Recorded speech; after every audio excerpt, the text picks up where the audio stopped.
देखो, समय के साथ-साथ ना बहुत सारी टेक्नोलॉज़ीज़ हैं जो आ रही हैं और उन टेक्नोलॉज़ीज़ से बहुत सारे अगर एक तरफ अच्छी चीज़ें हैं तो बहुत सारी नेगेटिव्स भी हैं। इवन अगर हम सिंपल वर्ड्स में बात करें तो जहाँ one side we have a need of energy, the second side we are creating the problem to the environment. So if will have any kind of medium path like अगर हम कोई ऐसी चीज़ develop करें जहाँ हम उसको एनर्जी के लिए एज अ इकोनॉमिकल ग्रोथ के लिए यूज़ कर सकें, और वहीं अगर दूसरी तरफ उससे कोई इन्वायरमेंट प्रॉब्लम भी ना हो, तो it's the best viable option for India, even not for the India, even for the entire world. So उन्हीं पहलुओं को लेकर एक टॉपिक है जो करंट अफेयर्स में रहा है, न्यूज़ में रहा है, और ऐसा लगता है कि इवन आने वाले कमिंग ईयर्स में, even not for UPSC, other state based and all examination, it's very important questions.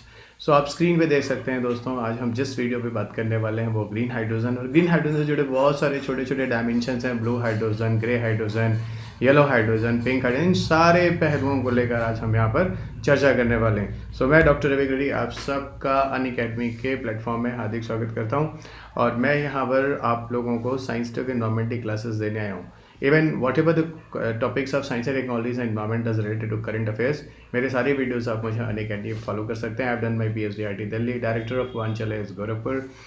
I have done my PhD IT Delhi, research scientist work in DST with association of at IT Delhi, last 18 years teaching experience, 1000 plus selection in civil service examinations, and they have some books those I have written in science and environment published on the McGraw-Hill. तो it's my brief introduction, और आगे बढ़ते हैं दोस्त। ये Telegram channel है जहाँ पर सारे के सारे पीडीएफ अपलोड कर दिए जाते हैं, शेयर किए जाते हैं। ये मेरा अनअकैडमी का प्लेटफॉर्म है जहाँ पर मेरे लाइव क्लासेस और बहुत सारे स्पेशल क्लासेस भी होती हैं। ये मेरा यूज़ कोड है रवि यूपीएससी, इसको आप यूज़ कीजिए and you will join a coaching, even join a classes a part of, even if you want any kind of concessions or extra 10% rebate in the entire fees, you can get it. ये दोस्त annual price hike है जो 23 के दिसंबर को होने वाली थी। इसमें कुछ दिन का extension due to highly popular demand आपको दिया जा रहा है, और अगर आप 1 ईयर या प्लस सब्सक्रिप्शन लेना चाहते हैं, प्लस कॉम्बो या प्लस जीएस के लिए, तो ये प्राइस हाइक 3000 रुपीज़ आपकी फ़ीस में होने वाला है।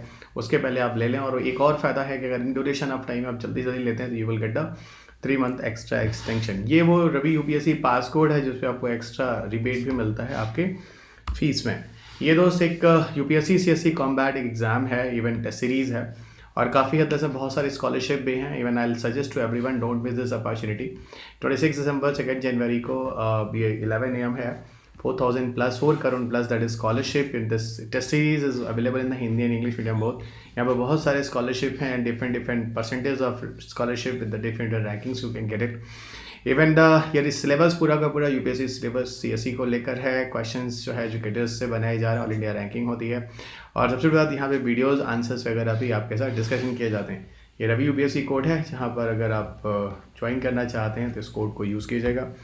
आगे बढ़ते हैं। जिस टॉपिक को लेकर हम यहाँ बात करने वाले हैं वो टॉपिक है ग्रीन हाइड्रोजन। और ग्रीन ही हाइड्रोजन का मतलब होता है कहीं ना कहीं, अगर ग्रीन शब्द आता है तो उसका मतलब होता है इन्वायरमेंटल फ्रेंडली।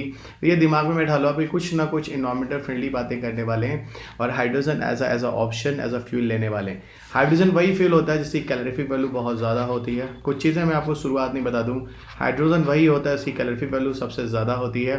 हाइड्रोजन वही फ्यूल होता है जो इन्वायरमेंटल फ्रेंडली होता है। अब यहाँ पर इन्वायरमेंटल फ्रेंडली का एस्पेक्ट तो मुझे नहीं लगता कि anybody have a difficulty to understand what is the meaning of environmental friendly. Calorific value मैं लेकिन बिल्कुल बता सकता हूँ कि जब आप कोई फ्यूल जलाते हैं, उस फ्यूल के जलाने के बाद जो एनर्जी उस फ्यूल से मिलती है, ओके, या जिसकी वजह से उस गाड़ी का अपना माइलेज होता है या उस गाड़ी का अपना हीट होता है, उस एनर्जी को हम एक्चुअल में कैलोरीफिक वैल्यू कहते हैं। तो फ्यूल के रिस्पेक्ट में एनर्जी जनरेशन को we are calling them as a calorific value. आइए दोस्त, ग्रीन हाइड्रोजन एक्चुअल में है क्या, उसकी थोड़ी सी यहाँ पे डिस्कशन करते हैं। एक्चुअल में ग्रीन हाइड्रोजन होता क्या, आप एक काम करो, आप वाटर ले लो और वाटर को इलेक्ट्रोलिसिस होने के बाद उसे तोड़ो, उसमें देखो हाइड्रोजन का फॉर्मेशन होता है। ओके, आप कोई भी वाटर मॉलिक्यूल ले लो, उसमें इलेक्ट्रोलिसिस की प्रोसेस कर लो, it will break into H+ and OH-। तो कहीं ना कहीं H जो है एक तरह का हाइड्रोजन है, और हाइड्रोजन को हम यहाँ पर यूज़ करने वाले। अब हाइड्रोजन को एक्चुअल में जो हम यहाँ पर वाटर से या चीज़ों से जनरेट करने वाले इलेक्ट्रोलिसिस के बाद, एक्चुअल में हाइड्रोजन को जनरेट करने के बहुत सारे तरीके होते हैं। ओके, अब इन हाइड्रोजन को किन तरीकों से जनरेट करेंगे, वहीं पर आता है ग्रीन हाइड्रोजन। अगर हम यहाँ पर इलेक्ट्रोलिसिस प्रोसेस के लिए किसी रिन्यूएबल एनर्जी के सोर्स को यूज़ करते हैं, चाहे वो विंड एनर्जी हो, चाहे वो सोलर एनर्जी हो, इन प्रोसेस में जो हाइड्रोजन फ्यूल का फॉर्मेशन किया जाता है, वो हाइड्रोजन एक तरह का ग्रीन हाइड्रोजन कहलाता है। ओके, और यहाँ पर आपको बताऊँ हाइड्रोजन के साथ सबसे बड़ा फ़ायदा क्या होता है कि हाइड्रोजन फ्यूल के साथ अगर हम हाइड्रोजन फ्यूल को जलाते हैं तो hydrogen fuel is environmental friendly, या किसी भी तरह का कोई भी कार्बन डाइऑक्साइड एमिशन नहीं होता, even have a massive calorific value, तो हीट बहुत अच्छा बनता है। तो यहाँ कहीं ना कहीं हम लोग अगर देखें तो यहाँ कार्बन फुट नहीं है, बिल्कुल कार्बन फुटप्रिंट नहीं है, यानी कार्बन एमिशंस नहीं है। कार्बन फुटप्रिंट का मतलब होता है एटमॉस्फेयर में जो CO2 का एमिशन होता है उसको मेजर करने के लिए हम कार्बन फुटप्रिंट एक पैरामीटर यूज़ करते हैं। इवन यूपीएससी ने कार्बन फुटप्रिंट पे 2015-16 के आसपास प्रीलिम्स में क्वेश्चन भी पूछ रखा है। तो कार्बन फुटप्रिंट वैसे भी आपके लिए it is very very important. What about problem those are going to emit into the atmosphere due to the emission of a carbon dioxide type of gases, उन these all the measurements को actual में हम carbon footprint कहते हैं। अक्सर सुनते हो कि न्यूज़ में कार्बन फुटप्रिंट को कम कर दें, यानी कहीं ना कहीं कार्बन डाइऑक्साइड एमिशंस वगैरह को कम करने की बात होती है। हाइड्रोजन एक्चुअल में जो हम आज बनाएंगे वो जनरली अगर मैं आपको बताऊं तो बहुत सारे केमिकल प्रोसेस से बनाते हैं। जैसे आप कोई फॉसिल फ्यूल ले लो जो एटमॉस्फेयर में मिलता है, या आप कोई बायोमास ले लो। ओके, बायोमास ले लो, उसमें क्या करो, कुछ केमिकल प्रोसेस कर लो, और उन केमिकल प्रोसेस के बाद जो आप हाइड्रोजन बनाते हैं, ठीक है, आप जो हाइड्रोजन बनाते हैं वो जनरली आज यूज़ में लाया जाता है। यहाँ पे भी आपको पता है किसी तरह कोई कार्बन एमिशन तो होता नहीं। तो हाइड्रोजन को एक्चुअल में बनाना है, और वो हाइड्रोजन को एक्चुअल में जो बनाना है ग्रीन हाइड्रोजन देंगे इसमें, उसके लिए जो एनर्जी यूज़ होगी वो एक्चुअल में अगर रिन्यूएबल एनर्जी से उस हाइड्रोजन को प्रोड्यूस करेंगे तो वो हाइड्रोजन पूरी तरह से ग्रीन हाइड्रोजन होगा। अच्छा, हाइड्रोजन को बनाने के लिए जैसे एक तरफ हमने देखा कि we can use the water as a fuel, मतलब water as a source use कर सकते हैं हाइड्रोजन प्रोडक्शन के लिए। वहीं दूसरी तरफ मैं आपको अनदर ऑप्शन दे रहा हूँ कि यार हम फॉसिल फ्यूल ना और बायोमास को भी यूज़ कर सकते हैं, ओके, हाइड्रोजन बनाने के लिए। दूसरी तरफ अगर हम हाइड्रोजन फ्यूल की बात करें, सिग्निफिकेंस की बात करें, इस तरह की चीज़ों के बारे में क्यों हमेशा न्यूज़ में आता है। देखो, इंडिया ने INDC अपनाया है। INDC का पूरा मतलब होता है इंटेंडेड नेशनली डिटरमाइंड कंट्रीब्यूशन। वैसे इसका नाम आजकल NDC NDC बोलते हैं, नेशनली डिटरमाइंड कंट्रीब्यूशन। एक्चुअल में इंटरनेशनल लेवल पर जो UNFCCC की हर साल मीटिंग होती है, जैसे अभी हाल ही में COP26 की मीटिंग हुई है जहाँ पे कार्बन न्यूट्रल वगैरह की बात हो रही है ना, कार्बन न्यूट्रल जीरो एमिशन की बात हो रही है। तो वही मैं कह रहा हूँ कि इंटरनेशनल लेवल पर हर कंट्री क्या करता है, अपना एक टारगेट देता है। भारत ने एक टारगेट दिया है कि यार मैं ना 2030 तक जो भी 2005 में एमिशन लेवल था, ग्रीन हाउस गैसेज एमिशन थे हमारे पास, उसका 32 to 35% रिडक्शन हम 2030 तक कर देंगे। ठीक है, तो ये कहीं ना कहीं ये कैसे कर देंगे हम ग्रीन हाउस गैसेज एमिशन को, जब हम अदर ऑप्शंस की तरफ जाएंगे, जैसे ग्रीन हाइड्रोजन की तरफ जाएंगे, इन चीज़ों पे जाएंगे, तो इन अदर ऑप्शंस की मदद से इन एमिशंस को काफ़ी हद तक कम कर लेंगे। और यहाँ तक न्यूज़ आ रहा है कि ग्रीन हाइड्रोजन को अगर हम बात करें तो रेलवे में, लार्ज शिप में, बसेस में, ट्रक्स में, हर जगह यूज़ कर सकते हैं, हर जगह यूज़ कर सकते हैं। यहाँ तक मैं आपको एक करंट अपडेट्स बताता हूँ। यहाँ तक ये न्यूज़ में आ रहा है, क्यों ना हम जो सिटी गैस डिस्ट्रीब्यूशन होता है, जो शहरों के अंदर जो गैस सप्लाई होती है, उसमें हम 10% ब्लेंडिंग के साथ 10% हाइड्रोजन को मिलाकर अभी आप देखो 2018 में एक न्यूज़ रहा जो क्वेश्चन आपके 2019 के प्रीलिम्स में भी पूछा गया है। ये मेरी आदत है दोस्त, जब भी मैं कोई क्वेश्चन पढ़ाता हूँ आपको डिस्कशन करता हूँ, और जैसे ही मैं आपको उसको क्वेश्चन पेपर से जोड़ देता हूँ तो आपका दिमाग और खुल जाता है कि ये इस तरह के क्वेश्चन यूपीएससी पूछता है, यानी इस तरह के टॉपिक्स कितने रिलेवेंट हैं, कहीं ना कहीं उसका प्रूफ या उसका प्रमाण भी इस डिस्कशंस में हो जाता है। 2018 में क्या होता है, इंडियन ऑयल कॉर्पोरेशन लिमिटेड जो होता है और दिल्ली गवर्नमेंट जो होती है, दिल्ली गवर्नमेंट, इनके बीच एक डील होता है 50 CNG बसेस में हाइड्रोजन को मिलाकर CNG की तरह यूज़ करना, जिसको हम हाइड्रोजन CNG के नाम से जानते हैं। ये क्वेश्चन 2019 के PT का भी बनता है। तो कहीं ना कहीं मिक्सिंग ऑफ फ्यूल को इंपॉर्टेंस दिया जा रहा है, और अगर हाइड्रोजन को आप CNG के साथ मिलाते हो, CNG में वैसे भी मीथेन होता है, और हाइड्रोजन की कैलोरीफिक वैल्यू मीथेन से ज़्यादा होती है। मैंने आपको शुरुआत में बोला था कैलोरीफिक वैल्यू का मतलब होता है एनर्जी जनरेशन। नहीं, हाइड्रोजन जितनी एनर्जी जनरेट करता है 1 ग्राम में, है ना, वो मीथेन के कंपैरिजन में कई गुना ज़्यादा होता है। ठीक है, तो अगर इस तरह की ब्लेंडिंग या मिक्सिंग अगर हम करते हैं तो काफ़ी बेटर रिजल्ट आता है। इस मिक्सिंग में क्या होता है, अगर हाइड्रोजन की मात्रा को आप बढ़ाते हो CNG के साथ, या यहाँ पर अगर आप हाइड्रोजन को मिलाते हो किसी सिटी गैस कनेक्शन के साथ, तो हाइड्रोजन सबसे बड़ा बेनिफिट है कि कार्बन मोनोऑक्साइड का जो लेवल होता है एटमॉस्फेयर में, जितना नॉर्मल सिटी गैस से निकलता है उससे काफ़ी हद तक कम हो जाता है, और carbon monoxide is very dangerous for the human health.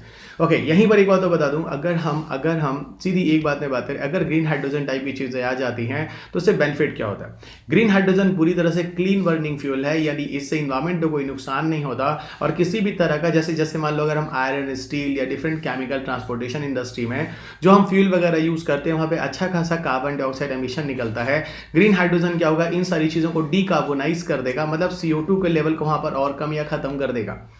Okay, दूसरी चीज़ मैं आपको बता दूं, एक और चीज़ है कि जो रिन्यूएबल एनर्जी है, रिन्यूएबल एनर्जी मतलब जैसे ओशन की एनर्जी है, सोलर एनर्जी है, विंड एनर्जी है। अगर हम रिन्यूएबल एनर्जी को कहीं स्टोर नहीं कर पा रहे हैं तो हमारे पास एक और ऑप्शन है, क्यों ना हम रिन्यूएबल एनर्जी को यूज़ करके फट से किसी भी रिसोर्सेज है, जैसे कोई बायोमास है, जैसे कोई वाटर मॉलिक्यूल है, जैसे कोई फॉसिल फ्यूल है, उसमें हम रिन्यूएबल एनर्जी का यूज़ करके उससे हम हाइड्रोजन का प्रोडक्शन कर लें। तो रिन्यूएबल एनर्जी यूज़ हो गया और साथ साथ हाइड्रोजन फ्यूल का प्रोडक्शन हो गया। और हाइड्रोजन फ्यूल का सोर्स क्या होगा? बायोमास, वाटर या फॉसिल फ्यूल। और ये हाइड्रोजन काफी हद तक इससे बेटर हो जाता है। ये डिफरेंट तरह के बेनिफिट्स हैं जो हाइड्रोजन को बनाने से होने वाले। अब एक बात मैं और आपको बता दूं, हाइड्रोजन जो होते हैं दोस्त बहुत तरह के होते हैं, बहुत तरह के होते हैं। और ये किस पे डिपेंड करता है? जिस प्रोसेस को हम यूज करते हैं हाइड्रोजन को प्रोडक्शन के लिए, उसके बेसिस पर हाइड्रोजन ऑफ डिफरेंट टाइप्स। जैसे एक होता है ग्रीन हाइड्रोजन, एक होता है ब्लू हाइड्रोजन, एक होता है पिंक हाइड्रोजन, एक होता है ग्रे हाइड्रोजन, एक होता है येलो हाइड्रोजन, और इसी तरह they have many hydrogen. Green hydrogen तो हमने खुद ही देख लिया, जहां पर हाइड्रोजन के प्रोडक्शन के लिए हम लोग जनरली रिन्यूएबल एनर्जी का यूज करते हैं। It was discussed earlier. Pink hydrogen में कुछ नहीं होगा दोस्त, यहां पर हाइड्रोजन को जनरेट करने के लिए जो हम वाटर की इलेक्ट्रोलिसिस करते हैं, वहां सोर्स ऑफ एनर्जी जो लेंगे वो न्यूक्लियर एनर्जी लेंगे। यानी अगर न्यूक्लियर एनर्जी की मदद से हम वाटर से स्प्लिट करके हाइड्रोजन फ्यूल बनाने की बात करते हैं तो it's a part of pink hydrogen. अगर हम रिन्यूएबल एनर्जी से हाइड्रोजन को जनरेट करने की कोशिश करते हैं then that is called as a green hydrogen. अगर वहीं पर देखो, आपको मैं कुछ चीजें और बताता हूं। ब्लू हाइड्रोजन क्या होता है? ब्लू हाइड्रोजन जनरली जो होता है, यहां पर हम किसी नेचुरल गैस को लेते हैं और किसी नेचुरल गैस से जब हम हाइड्रोजन को प्रोड्यूस करने की कोशिश करते हैं तो हाइड्रोजन के साथ वहां पर CO2 भी, मान लो हमने मीथेन ले लिया, मान लो 1% हमने मीथेन ले लिया। मीथेन एक नेचुरल गैस है। इस नेचुरल गैस से अगर हम हाइड्रोजन बनाने की कोशिश करते हैं और साथ ही साथ CO2 भी बनता है, तो ये हाइड्रोजन बनाने के लिए एक्चुअल में हम डिफरेंट तरह के प्रोसेस को यूज करते हैं। जैसे एक प्रोसेस आप देख सकते हो SMR, स्टीम मीथेन रिफॉर्मिंग। दूसरा आप देख सकते हो ATR, जिसको हम कहते हैं ऑटोथर्मल रिफॉर्मिंग। ओके, ये ऐसे प्रोसेस होते हैं जहां पर इनमें होता है कि मैं आपको बताऊं, यहां पर किसी भी मीथेन या किसी नेचुरल गैस को स्प्लिट करके हम हाइड्रोजन का प्रोडक्शन करते हैं। इस सारे प्रोडक्शन में देखो CO2 का फॉर्मेशन होता है, लेकिन यहां पर हमें ध्यान रखते हैं कि CO2 को ऊपर एटमॉस्फेयर में ना निकलने दें, उसको स्टोर करने से कुछ स्क्रबर्स होते हैं। स्क्रबर वगैरह वो चीजें होती हैं जो CO2 वगैरह को उस जगह से निकलने से पहले उसको एब्जॉर्ब कर लेती हैं। तो कहीं ना कहीं आप देखो तो इससे इन्वायरमेंट को कोई नुकसान भी नहीं होने पाता है।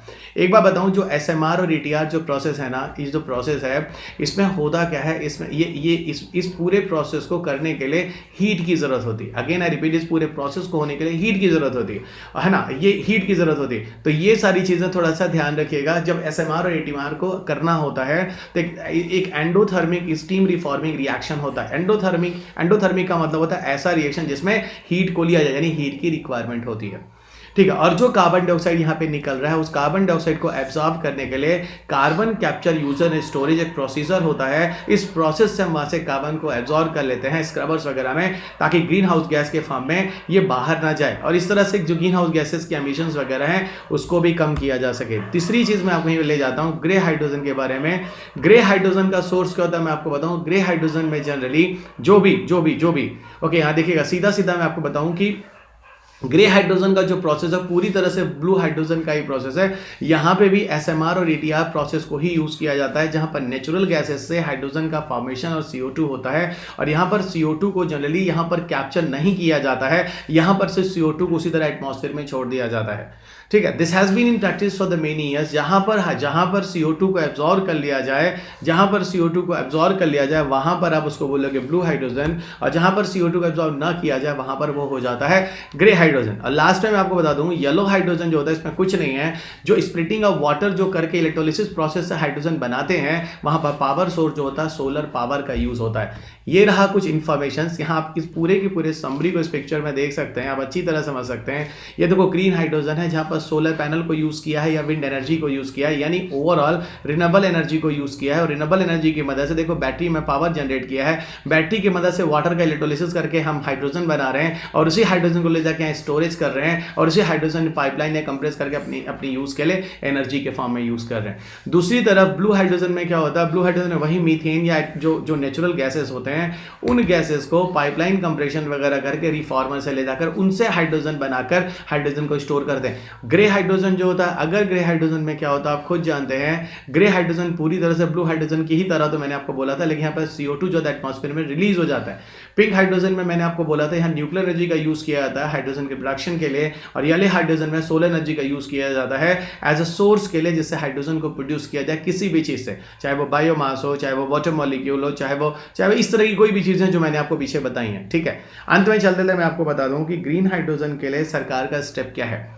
जो बजट आया था पिछला, उसमें जो हमारी फाइनेंस मिनिस्टर है निर्मला सीतारमण, वो कहते भी हैं कि हाइड्रोजन एनर्जी मिशन को लॉन्च करने के लिए, और हाइड्रोजन जो कि रिन्यूएबल सोर्सेज से जनरेट होगा, ये बहुत ज़्यादा ज़रूरी है, जो कि आपको दिख जाएगा कि हाइड्रोजन को बढ़ावा देने के लिए भारत सरकार क्या कर रही है। दूसरी तरफ आपको बताऊं कि इंडियन ऑयल कॉर्पोरेशन ने एक एग्रीमेंट साइन किया है ग्रीन स्टेट नॉर्वे के साथ, है ना। उसमें है क्या, एक centre of excellence on hydrogen को सेटअप करना है, जो पूरे इंडिया में एक्चुअल में R&D को, डिफरेंट तरह के रिसर्च एंड डेवलपमेंट प्रोजेक्ट को बूस्टअप करेगा। और जनरली किस सेक्टर में बूस्टअप करेगा, ग्रीन और ब्लू हाइड्रोजन के सेक्टर में नॉर्वे और इंडिया इसके लिए काम करेगा। उसे बहुत सारे इंस्टीट्यूशंस हैं। तो ये कुछ करंट अपडेट्स आ रहा है कि किस तरीके से ग्रीन हाइड्रोजन को प्रमोट करने की कोशिश की जा रही है।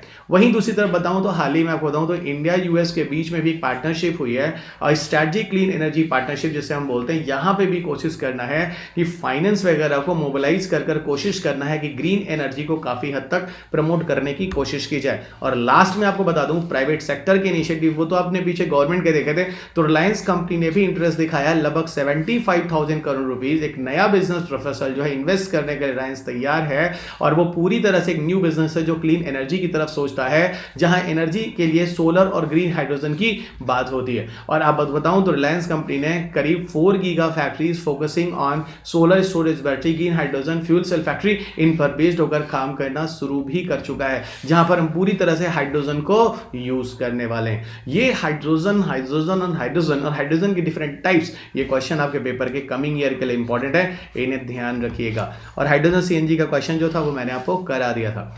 ये देखिए दोस्त, आपके UPSC के लिए जो टेस्ट सीरीजेस हैं वो अकेडमी पर ऑलरेडी स्टार्ट है।